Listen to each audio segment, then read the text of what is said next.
Assalamualaikum warahmatullahi wabarakatuh. Selamat malam pemirsa TVRI Solo Setaka di mana saja Anda berada saat ini. Halo, kembali lagi bersama saya Iskandar Zulkarnain untuk menemani Anda pemirsa di rumah atau lagi bersantai atau sedang mengerjakan sesuatu untuk memberikan informasi dan juga inspirasi dari dunia kesehatan dimulai kelompok program Solusi Menuju Sehat. Nah, seperti biasa nih pemirsa, setiap minggu dalam Solusi Menuju Sehat, saya tidak sendiri tentunya. Saya didampingi bersama seorang dokter atau narasumber dari bidang kesehatan dan mengangkat satu tema. Yang dalam minggu ini kita akan mengangkat tema yaitu hubungan kesehatan mulut dengan kesehatan tubuh. Nah, kalau bicara tentang kesehatan mulut, pastinya narasumber saya ini adalah berkaitan dengan yang biasa mengerjakan terlibat dari dunia kesehatan gigi, kesehatan mulut. Berarti dia adalah dokter gigi ya. Sekarang ini saya sudah ditemani bersama Dokter Gigi Sri Indayani MKM. Beliau merupakan dokter di Rumah Sakit Universitas Delako. Selamat Betul. malam, dokter.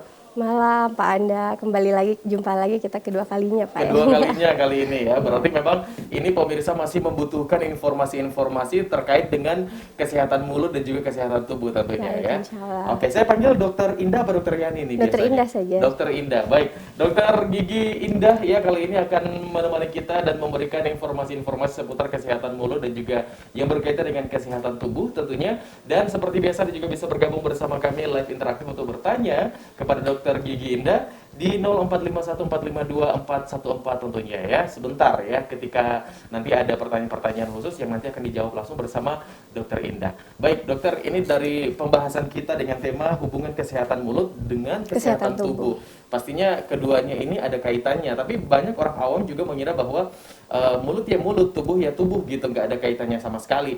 Tapi ternyata memang satu tubuh ya, maksudnya Iya, betul. ada kaitannya sama ada berkaitan antara satu dengan yang lain. Tapi sebentar itu akan kita bahas. Yang paling awal dulu nih dokter, sebenarnya masalah-masalah sih yang sering muncul di mulut ini apa aja sih dokter biasanya yang sering terjadi? Oke, baik. Jadi mungkin kita sudah pernah bahas di pertemuan Iya. sebelumnya apa-apa saja penyakit-penyakit yang rentan terjadi di rongga mulut. Iya. Tentunya yang pertama adalah karies atau biasanya disebut dengan lubang gigi. Oke. Yang kedua juga ada yang namanya gingivitis. Gingivitis itu peradangan pada gusi. Iya. Jadi biasanya tandanya pada saat kita menyikat gigi, gusinya berdarah. Oke. Seperti itu. Kemudian ada juga yang namanya periodontitis. Bahkan yang sampai parah itu ada yang namanya abses sampai kanker rongga mulut. Nah, kita mulai dari yang karies tadi.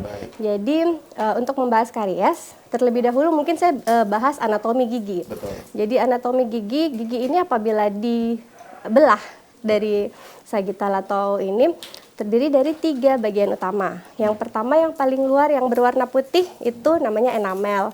Kemudian lapisan kedua yang berwarna kuning tapi tidak kelihatan itu dentin. Nah, di dalam dentin ini ada namanya rongga pulpa. Di dalam rongga pulpa itu ada pembuluh darah dan pembuluh saraf.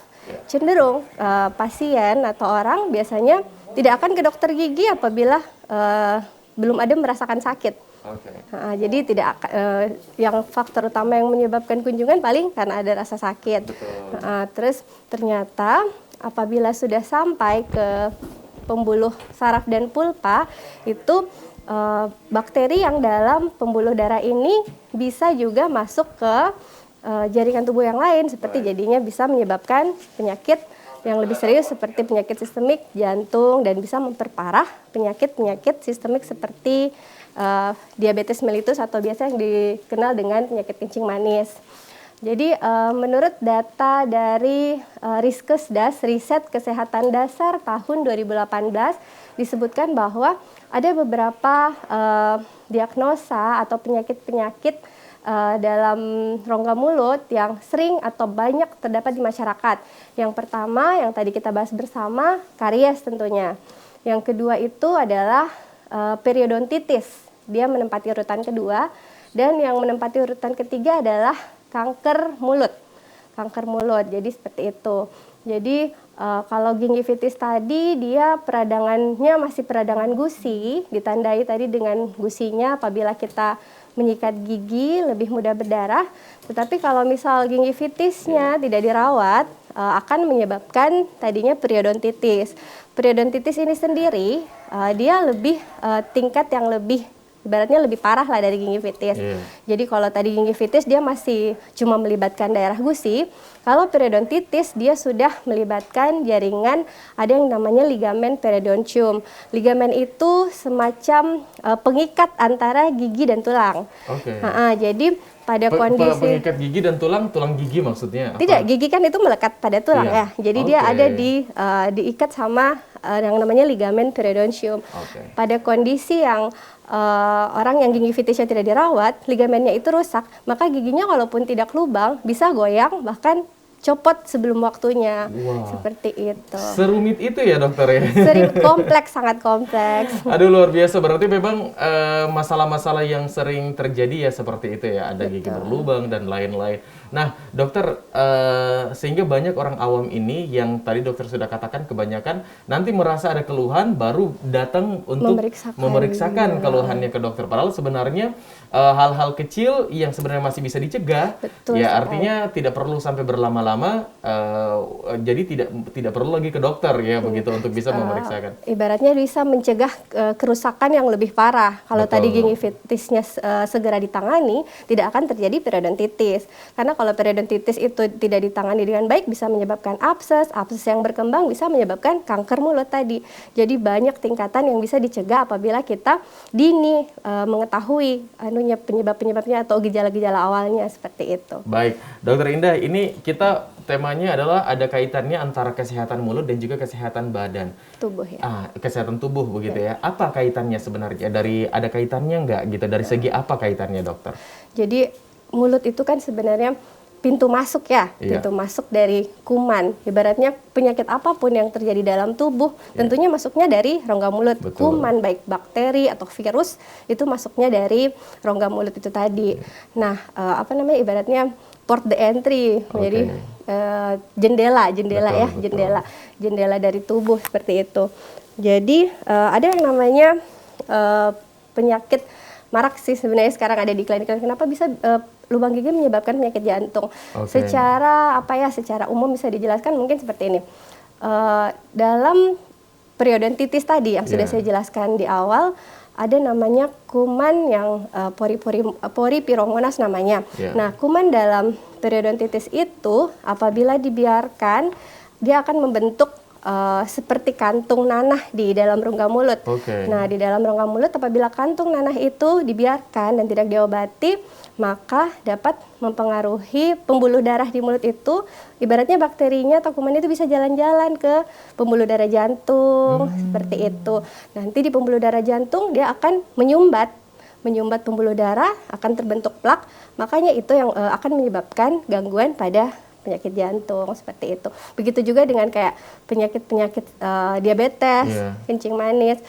Jadi sekarang banyak penelitian yang lebih memfokuskan untuk kesehatan gigi dan mulut, bagaimana mengoptimalkan penyembuhan pasien-pasien yang dengan penyakit jantung dan diabetes dengan mengatasi dulu masalah di rongga mulut agar infeksi dari penyakit-penyakit tadi juga bisa tidak semakin parah atau bahkan dikurangi seperti itu.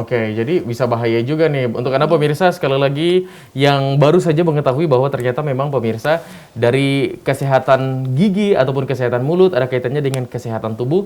Nah, Anda wajib untuk mendengarkan informasi-informasi ini dari Dokter Gigi Indah, dan tentunya Anda bisa bergabung juga bersama kami live interaktif di 0451 452 414. Nah, dokter, berarti memang dari sekian banyak penjelasan dokter, artinya kesehatan mulut itu sangat penting karena mewakili juga kesehatan tubuh begitu. Kalau misalnya dari segi misalnya sariawan begitu, atau mungkin kesehatan yang sejenisnya lah yang mengganggu kesehatan mulut, apakah ada kaitannya nantinya yang akan berakibat ke kesehatan tubuh atau ke gigi kita begitu? Ya, tentu. Jadi ada beberapa gambaran-gambaran di rongga mulut yang biasanya menggambarkan kesehatan tubuh secara keseluruhan. Jadi seperti sariawan, bisa jadi banyak penyebabnya kalau sariawan, bisa karena hormonal, misal pada wanita karena menstruasi lebih cenderung sering sariawan, terus stres juga kan bisa memicu sariawan juga ya? Memicu sariawan. Tapi sariawan bagaimana yang mesti kita hindari? Bukan hindari, maksudnya lebih waspada. Jadi seperti sariawan yang 2 minggu tidak sembuh-sembuh. Secara normal sariawan itu bisa sembuh sendiri dengan asupan nutrisi, vitamin C, dia akan sembuh sendiri. Tetapi apabila sudah 2 minggu tidak sembuh-sembuh, bahkan sampai 3 bulan, kita harus melakukan pemeriksaan lebih lanjut. Dikhawatirkan itu merupakan suatu gejala terjadinya itu tadi, kanker mulut. Oke.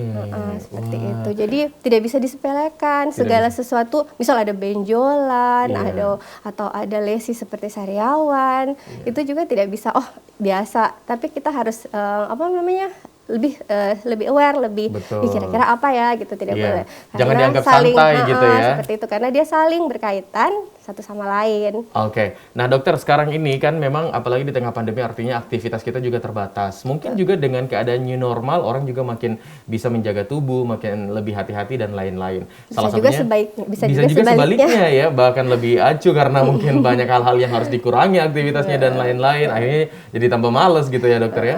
Lebih sering di rumah, lebih sering makan-makan yang tidak manis-manis sehat, begitu atau mungkin sambil nonton cemil-cemilan dan lain-lain. Nah, dokter, bagaimana kita untuk bisa menjaga kesehatan mulut kita? Kira-kira mungkin masyarakat atau juga pemirsa yang ada di rumah ini yang memang habitnya atau kebiasaannya tidak biasa untuk menjaga kebersihan mulut. Sebenarnya untuk orang awam seperti ini dia mulainya dari mana nih dokter? Agar nantinya dia bisa terus memperhatikan kesehatan gitu. Mungkin langkah-langkah pencegahan yang paling umum, yang paling tidak bosan-bosannya diinfokan ya tentunya menyikat gigi. Sikat gigi adalah orang yang paling mendasar. Gigi, bahkan memang sikat gigi ya Pak Dokter, kadang-kadang kan banyak orang yang sebelum tidur juga tidak sikat gigi begitu kan. Jadi, itu habit gitu ya. Sikat giginya juga bukan sembarang sikat gigi. Jadi ada namanya pemilihan sikat gigi yang pas. Bulu sikat gitu bulu sikatnya yang lembut, jangan yang keras karena bisa mengiritasi gusi. Kemudian juga frekuensi. Frekuensi tadi sikat gigi 2 kali sehari, tetapi ada juga waktu-waktu ideal. Waktu idealnya kapan? Pagi sesudah sarapan dan malam sebelum tidur. Kenapa seperti itu? Karena itu waktu paling lama kuman, ibaratnya kalau dibiarkan, misal kita sikat gigi nih, bangun tidur langsung sikat gigi, terus kita sarapan. Setelah sarapan kita beraktivitas selama misal sampai siang atau sore, sisa-sisa makanan yang di dalam mulut yang dibiarkan, itu tentunya yang akan berpotensi menyebabkan tadi karies gigi.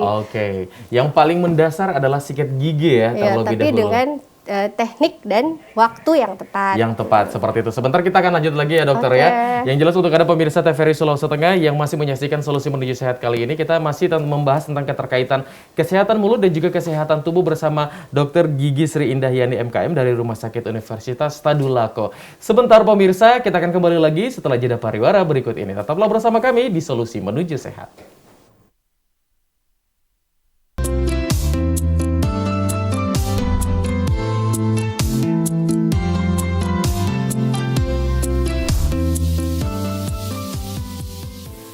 Baik pemirsa, kembali lagi dalam Solusi Menuju Sehat. Kali ini masih bersama saya Iskandar Zulkarnain dan masih bersama narasumber kita Dr. Gigi Sri Indahyani MKM yang merupakan dokter di Rumah Sakit Universitas Tadulako. Nah dokter, tadi kita sudah membahas tentang bagaimana kesehatan mulut itu berkaitan dengan kesehatan tubuh dan juga ada sariawan yang ternyata memang tidak boleh disepelekan gitu ya, apalagi sampai 2 minggu nggak hilang-hilang ya. Dan kemudian bagaimana cara kita untuk bisa mengantisipasi dan juga melakukan kebiasaan ya, yang paling mendasar adalah menyikat gigi. Nah, sikat gigi ini katanya dokter adalah jangan asal sikat gigi ya. Jadi artinya pemilihan bulu sikat, kemudian waktu yang digunakan dalam sikat gigi itu harus tepat begitu. Nah, jadi memang ketika tidak tepat maka akan merubah dari sistem atau pola fungsi dari sikat gigi atau pasta gigi yang akan bekerja membersihkan di mulut kita, atau seperti apa? Nah, jadi walaupun misal 3 kali atau 4 kali, tetapi tekniknya juga salah atau keliru, ya percuma.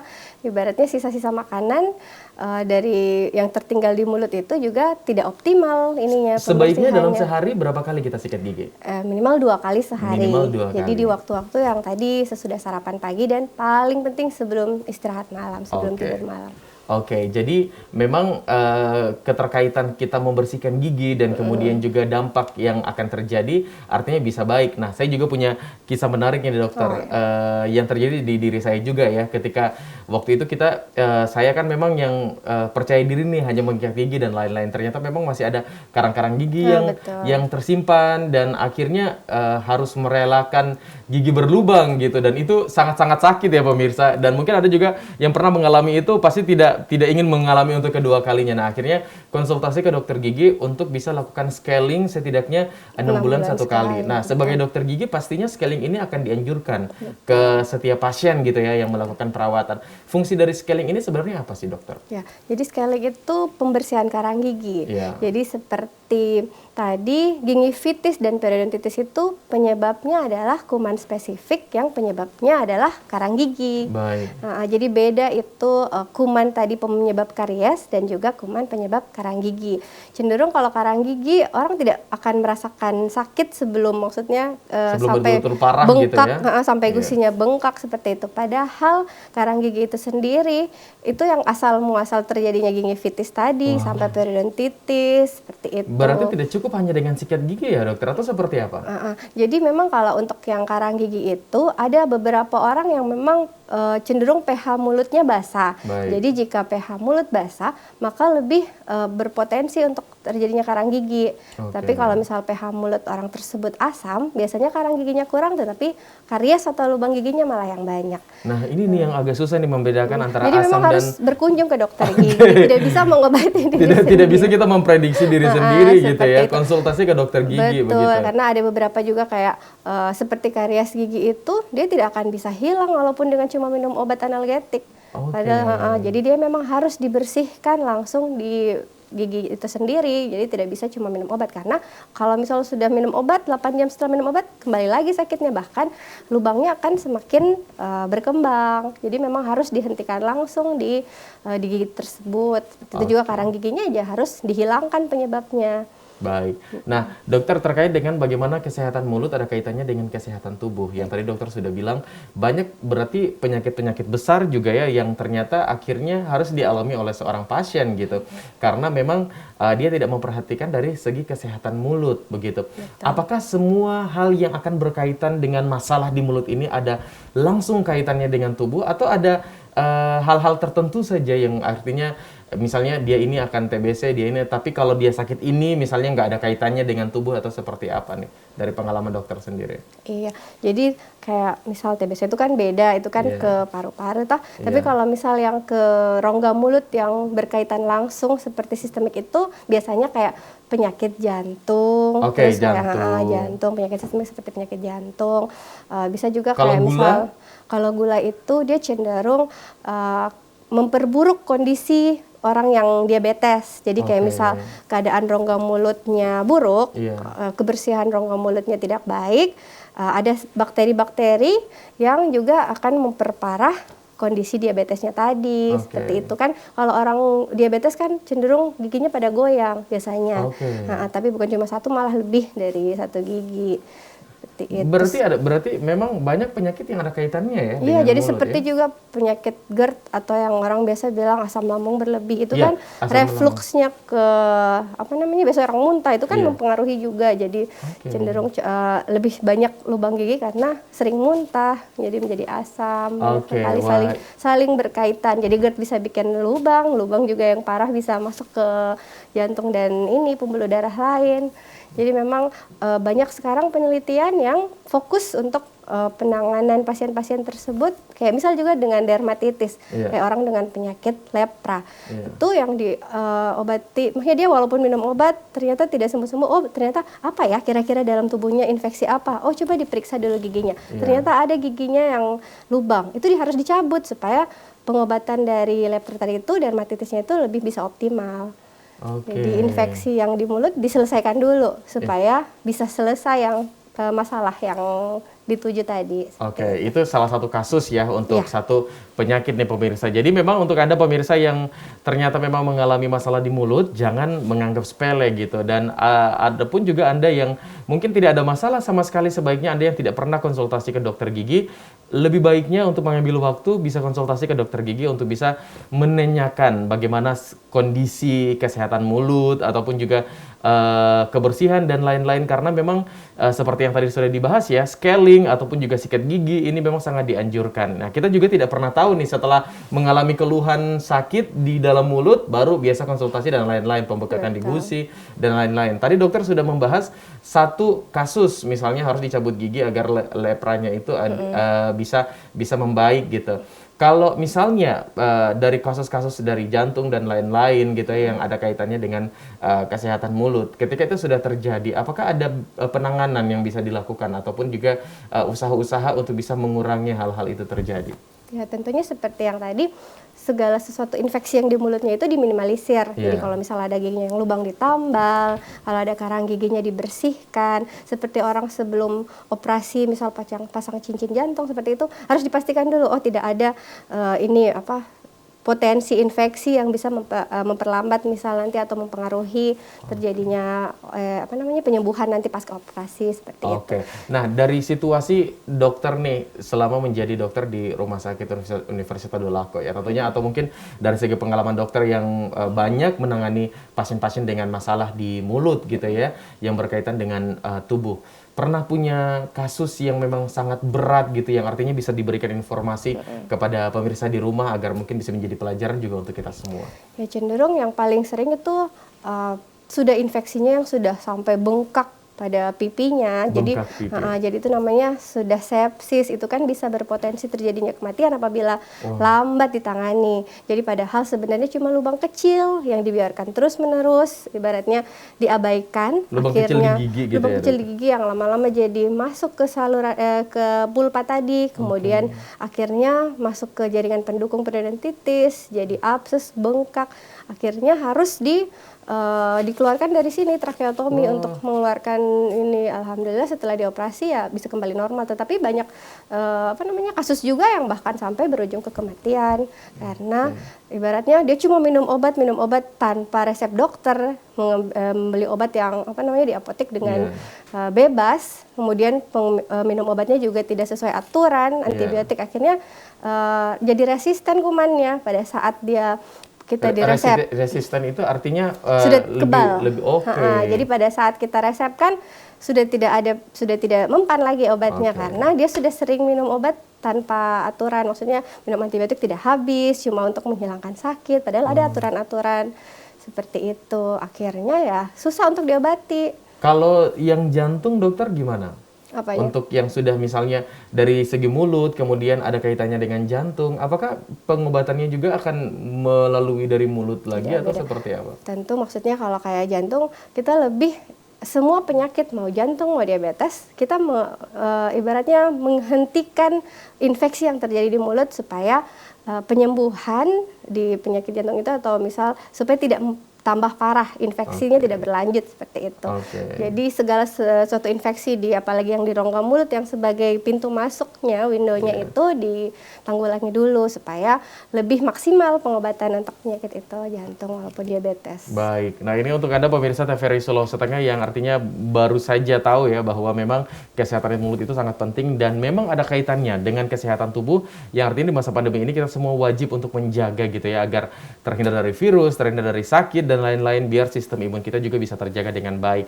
Nah, kalau kita juga merawat gigi misalnya dengan sikat gigi dan lain-lain tidak cukup hanya dengan sikat gigi ya. Kalau perlu melakukan konsultasi ke dokter dan juga melakukan scaling gitu ya. Artinya konsultasi ke dokter untuk bisa memeriksakan kondisi mulut kita ini sangat penting dan rutin untuk dilakukan biasanya berapa? Minimal 6 bulan sekali. 6 bulan sekali untuk melakukan ke dokter. Tadi berarti awal mulanya adalah menjaga mulut kita dengan baik, memilih bulu sikat, kemudian juga melakukan scaling atau konsultasi ke dokter.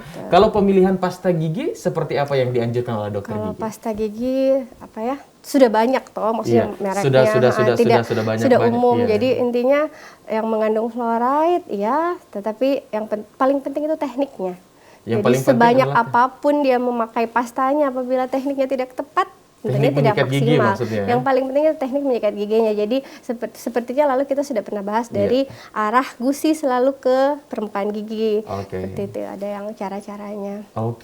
Wah ini juga memang untuk Anda pemirsa yang punya masalah mengenai gigi, penting sekali untuk bisa berkonsultasi ke dokter. Apalagi setelah mendengar ini ya dokter ya. Apalagi di masa pandemi saat ini. Waduh ini memang betul-betul sangat perlu kita perhatikan. Sekali lagi untuk Anda yang bergabung bersama kami, yang ingin berkonsultasi bersama Dokter Gigi Indah, silakan di 0451 452 414 dalam program Solusi menuju sehat. Nah, dokter, ini dampak-dampak yang terjadi gitu ya. Biasanya misalnya dari segi sariawan tadi atau mungkin ke jantung dan lain-lain, itu memerlukan waktu berapa lama sehingga proses dari mulai kesehatan mulut sampai berakibat dalam kesehatan tubuh itu bisa terjaga? Karena kan kalau yang seperti dokter bilang, orang kadang-kadang nanti punya keluhan, mulut baru datang. Ternyata memang ini ada kaitannya dengan tubuh gitu. Biasanya prosesnya itu harus butuh berapa lama? Kalau bicara tentang sistemik itu lama, maksudnya tidak bilang yang spontan. Betul. Nah, seperti itu, jadi dalam kurun waktu yang lama. Tapi tentunya kalau misal kayak diabetes tadi kan cenderung kayak misal orang sama sih, karena kan kalau misal kayak diabetes dia terjadi kenapa? Karena suka dengan makanan yang manis. Jadi memang dari pola makannya saja sudah keliru. Terus memang ada misal genetik, banyak faktor sih, multifaktor. Jadi tidak bisa diprediksi langsung seberapa cepat, tidak. Memang tergantung lagi dengan gaya hidup, dari cara menjaga kebersihan mulut. Ya, seperti itu. Jadi tentunya tadi juga selain menyikat gigi dan periksa rutin, juga menjaga nutrisi, maksudnya, dan juga asupan kalsium. Karena kalau apabila kurang asupan kalsium yang kita makan, tentunya bisa diambil dari massa tulang dan gigi itu. Untuk contohnya juga seperti kayak ibu hamil. Bagaimana pentingnya itu asupan kalsium, karena apabila dia kurang, maka nanti anaknya lebih cepat rentan untuk karies giginya, seperti itu. Karena kan contoh asupan kalsium yang baik nih, dokter, sebagai dokter gigi untuk menyarankan kepada kita gitu ya, masyarakat, untuk bisa agar asupan kalsiumnya ini terpenuhi dengan baik. Seperti apa itu? Kalau untuk ini kan ada yang namanya Kalakto, biasa di puskesmas itu dibagikan sama ibu hamil, memang sudah menjadi program pemerintah. Tetapi kalau misal kita mau secara ini alami kan bisa didapat dari, apalagi kita kayak yang Palu ini kan Rono, Duo, itu kan ibaratnya dari makanan gitu dari ya. makanan juga kan ada kalsium, seperti susu, banyak yang punya sayur-sayuran juga kan banyak yang mengandung kalsium. Tapi yang malah yang musuh, ibaratnya musuh gigi itu seperti yang makanan manis dan lengket seperti coklat, seperti itu. Jadi memang nutrisi juga mendukung. Itu bukan cuma. Ini sangat penting sekali ya, bukan hanya sekedar nutrisi, bukan hanya sekedar kebersihan, tapi bagaimana kita mengubah pola hidup kita begitu ya. Yang misalnya tidur nggak sikat gigi gitu ya kan, gitu habis makan permen, habis makan coklat langsung tidur, ya udah besok tunggu aja kumannya sudah. Iya, seperti itu. Atau mungkin juga mungkin masyarakat awam yang memang dari habitnya dalam sehari bangun tidur belum langsung sikat gigi dan lain-lain. Tapi memang sebenarnya bangun tidur tidak jadi masalah untuk tidak sikat gigi, asalkan setelah sarapannya sikat gigi gitu ya. Entah habis sikat gigi, habis bangun tidur sikat gigi, tapi setelah sarapan wajib entah minimal kumur-kumur. Kalau memang maksudnya di kondisi yang tidak mungkin kan untuk kayak sikat gigi, ya minimal kumur-kumur agar sisa-sisa makanan tadi itu tidak nempel dan tidak tertinggal. Ada juga di beberapa iklan komersial yang juga menyarankan setelah sikat gigi itu wajib untuk menggunakan mouthwash. Seperti itu. Kalau dari dokter gigi sendiri seperti apa sih sebenarnya? Mouthwash itu pelengkap. Ibaratnya walaupun dia pakai mouthwash, tapi kalau misal tekniknya tadi juga keliru, tidak akan mempan. Itu. Jadi mouthwash mungkin coba lebih cenderung ke mengatasi bau mulut. Mengatasi bau mulut. Tapi kalau untuk kebersihan secara menyeluruh tidak. Tetap tadi ke teknik menyikat gigi, kembali lagi ke teknik menyikat gigi. Wah, ini dapat informasi banyak nih pemirsa mengenai kebersihan gigi kita, atau yang juga akan berkaitan dengan kebersihan tubuh ya, yang artinya kita sebagai masyarakat gitu ya di tengah pandemi COVID-19 saat ini penting sekali untuk menjaga tubuh kita, mulut kita, kebersihan tubuh kita, yang juga tentunya akan disertai dengan kebiasaan pola hidup sehat tentunya ya, apa yang kita makan, apa yang kita rawat, dan apa yang kita bersihkan begitu pemirsa. Nah, sekali lagi untuk hari ini bergabung bersama kami masih membuka line telepon di 0451 452 414 bersama Dokter Gigi Indah. Nah, dokter, kalau dengan tema kita hubungan kesehatan mulut dengan kesehatan tubuh. Nah, apa yang ingin dokter sampaikan kepada pemirsa atau masyarakat awam ya yang sedang menyaksikan saat ini, untuk kita bisa terus menjaga kesehatan tubuh kita, artinya yang berasal dari mulut kita, agar nanti bisa terhindar dari penyakit-penyakit yang tadi dokter sudah jelaskan. Ya, tentunya mungkin kita mulai dari pencegahan. Pencegahan bagaimana Dimulai dari kapan? Dimulai misalnya dari ibu hamil, Oke. bagaimana dia menjaga nutrisi, asupan terbaik untuk calon janin. Kemudian setelah nutrisi tadi yang dioptimalkan, setelah anaknya lahir dari umur 0 sampai 2 tahun itu kan sudah ada periode pertumbuhan gigi geliginya bayi. Jadi sudah mulai dikenalkan dengan membersihkan gigi bayi tersebut. Jadi walaupun dia misal belum bisa diajar untuk menyikat gigi, bisa di lap sama ibunya seperti itu. Kemudian juga ada yang namanya tang yang untuk membersihkan lidah, itu tadi yang saya lupa sampaikan. Jadi ada juga selain menyikat gigi ada juga pembersihan lidah. Pembersihan lidah. Jadi ada alatnya, itu sudah umum, sudah lumrah biasa di supermarket atau di ini. Jadi dia caranya bagian-bagian yang biasanya terlihat di lidah itu putih, itu wajib sebenarnya untuk dibersihkan. Jadi dia caranya adalah ditarik dari bagian belakang, jadi lidah dijulurkan maksimal keluar, kemudian ditarik. Kalau memang tidak ada, setidaknya disikat. Jadi bukan cuma bagian gigi yang dibersihkan, tetapi juga lidah. Karena biasanya kuman-kuman itu juga tertinggal di lidah, dan itu yang menyebabkan terjadinya bau mulut. Oke, yang warna putih itu apa tuh dokter? Iya, itu maksudnya kotoran yang. Berarti itu bukan hal yang biasa ya, tapi itu nggak boleh ketebalannya. Kalau bila ketebalannya itu kan harus bisa dibersihkan. Ada itu yang pembersih lidahnya, dia akan tertarik keluar seperti itu. Oke, berarti memang semuanya harus diawali dengan membersihkan mulut terlebih dahulu. Kalau di tengah pandemi seperti ini, dokter memeriksa pasien yang punya masalah tentang gigi banyak nggak sih dokter? Iya, cuma kan memang dari segi ada kemarin penelitian aturan, ada penurunan memang jumlah kunjungan setelah pandemi ini, karena memang juga dari PB juga dibatasi karena ada kayak misal kemarin sebebas mungkin jumlah pasien, sekarang dibatasi karena takutnya penyebaran, karena COVID sendiri kan penyebaran utamanya dari rongga mulut seperti itu. Jadi ada memang batasan-batasan. Berarti memang berkurang ya? Berkurang, makanya semakin malah meningkat kasusnya, karena memang ibaratnya aksesnya masyarakat untuk ke tenaga kesehatan juga agak terbatasi, tidak sebebas seperti dulu. Jadi kayak ke puskesmas mungkin jumlahnya jadi lebih tidak yang dulu, tapi sekarang sepertinya sudah mulai kembali normal. Mudah-mudahan sudah kembali normal lagi, mengarah ke ini. Iya, kalau dari segi angka kesehatan mulut ya di Kota Palu sendiri, masyarakatnya gimana sih menurut dokter gigi gitu ya, untuk memberikan informasi? Apakah masyarakat Sulawesi Tengah ini giat untuk membersihkan mulut atau seperti apa gambarannya? Kalau untuk gambaran itu bisa dilihat dari karies ya. Saya kalau untuk secara Sulawesi Tengah, tapi kalau misal dari wilayah kerja yang di Kota Palu, maksudnya di tempat kerja saya, mulai dari Rumah Sakit Untat, bahkan sebelumnya kan saya bertugas di Puskesmas Talise. Jadi kalau yang saya amati untuk kayak misal dari ibaratnya 10 anak, itu mungkin hanya 2 yang betul-betul bebas karies. Dan itu juga sinergi dengan yang tadi saya bilang riset kesehatan dasar tadi. Jadi di situ dibilang bahwa dari 100% itu hanya 7% anak Indonesia yang bebas karies. Jadi masih ada 93% anak yang masih ada masalah pada giginya. Jadi itu memang merupakan tantangan bagi kami sebagai dokter gigi untuk lebih giat untuk melakukan penyuluhan dan pemeriksaan, karena memang masih sangat tinggi. Apalagi dengan kondisi pandemi ini mungkin ya akan agak lebih susah aksesnya untuk mereka mengakses pelayanan kesehatan. Nah, Dokter Gigi Indah, kalau misalnya masyarakat atau pemirsa yang sedang menyaksikan acara ini, yang misalnya sedang mengalami masalah gigi ataupun dari gigi ternyata demam dan kemudian ke badan yang ngilu-ngilu dan lain-lain, mungkin dari segi dampak kesehatan yang mungkin kurang terjaga atau mungkin dengan cuaca yang terjadi akhir-akhir ini, apa yang akan dokter sampaikan kepada pemirsa? Silakan.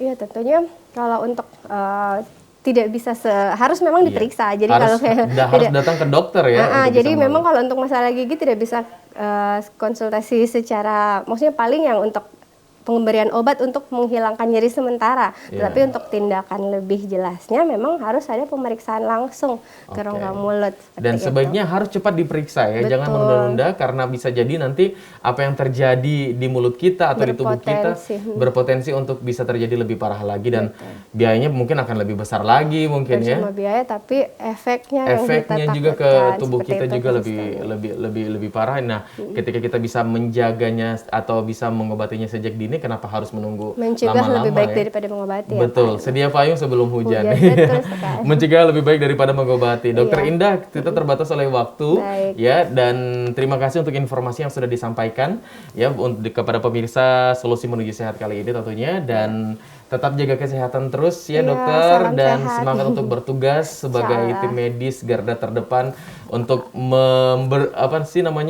mensehatkan gitu ya. Menuju Indonesia sehat, Sultan sehat, Palu sehat. Sultan sehat, Palu sehat, seperti itu. Baik, Oke. dan silakan dokter, apa yang ingin disampaikan lagi? Sudah Sudah cukup ya, Mungkin seperti kayaknya itu. ya. Baik, terima kasih sekali lagi untuk Anda pemirsa TVRI Solo Setangga yang sudah menyaksikan Solusi Menuju Sehat kali ini, dan tentunya pembahasan kita dari hubungan kesehatan mulut dan kesehatan tubuh ini sangat penting untuk Anda praktekkan dan jadikan kebiasaan di rumah ya, apalagi di tengah pandemi COVID-19 yang memang semuanya wajib untuk menjaga kesehatan, terutama untuk kesehatan yang berasal dari mulut kita dan juga tubuh kita, agar nantinya apa yang kita lakukan, aktivitas kita tidak tertunda, dan apa yang kita berikan untuk orang lain juga bisa kita lakukan dengan maksimal dan terbaik tentunya.